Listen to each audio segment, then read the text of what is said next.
For more on this, we're joined live by investigative journalist Webster Tarpley, who joins us from Washington, D.C.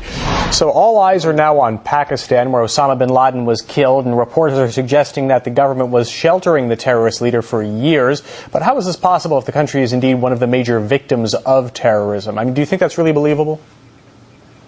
Let me say, first of all, what I have to say about bin Laden is based on a 500-page, rather exhaustive book that I've written, 9/11 Synthetic, Made in USA.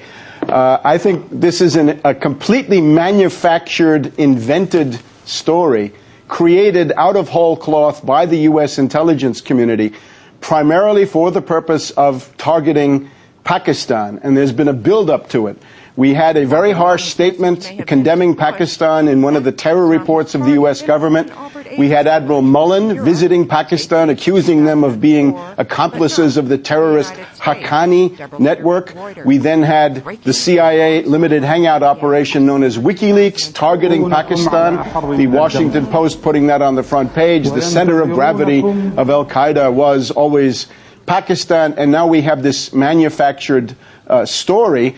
Abbottabad, allegedly the hiding place, the lair of bin Laden for the past 6 years. It's totally fantastic, but the purpose is clear enough. They're targeting Pakistan for more attacks. The Chinese government has understood this immediately. We have a very strong statement from China this morning, basically saying to the U.S., if you mess with Islamabad, you will be messing with Beijing, and this will get into something much bigger than you thought. The main danger right now is false flag terror events, in reality organized by the U.S. or by NATO intelligence, that will be blamed on Pakistan. And indeed, we have this from several CIA people in the media here saying there will be revenge terror attacks, but they'll be coming from the Inter-Services Intelligence Network. That is the much demonized ISI of Pakistan. And you can see this is a complete setup. So people need to be vigilant in that regard.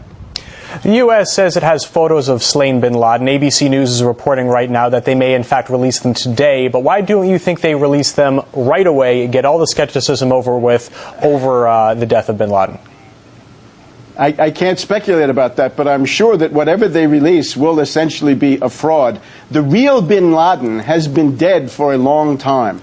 And for the last 6, 7, 8 years, you've been hearing primarily audio statements from a kind of production company located probably in Pakistan. All right, unemployed actors. I'm sorry, Webb. I'm going to move on here now because this is one of the many conspiracy theories that we've been talking about yesterday and today.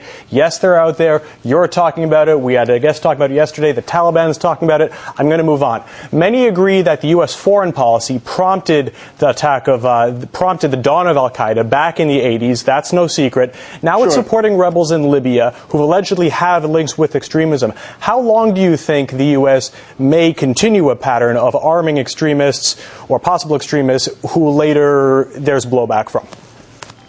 Well, this is the tremendous contradiction, is that the United States is openly supporting Al-Qaeda forces, which represent a large part of the Benghazi Rebel Council in Libya.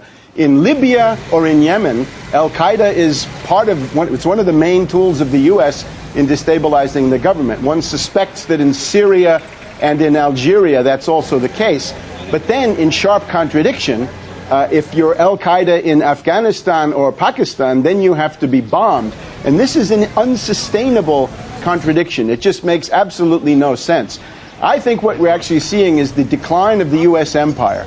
If you look back at the fall of the Spanish, the French, the British empires, in those cases, the fall of the empire has been accompanied by world wars. Now, if the United States decides to go after Pakistan, trying to split Pakistan into Sindh, Baluchistan, Punjab, Pashtunistan, you're going to get a collision between the United States and China. And at that point, Russia will also have to respond in some way. What you're seeing is how the decline of empire can lead to war by miscalculation. The U.S. ruling elite is in a frenzy because they are trying to stop Saudi Arabia and Pakistan from leaving the empire, from making a jailbreak, from bolting out from under U.S. hegemony. So that is why they've chosen to liquidate hundreds of billions of dollars they've invested in the mythological figure of of bin Laden. They wouldn't be doing that if it weren't something big. It goes far beyond Obama's fortunes at the polls. It's an attempt to try to save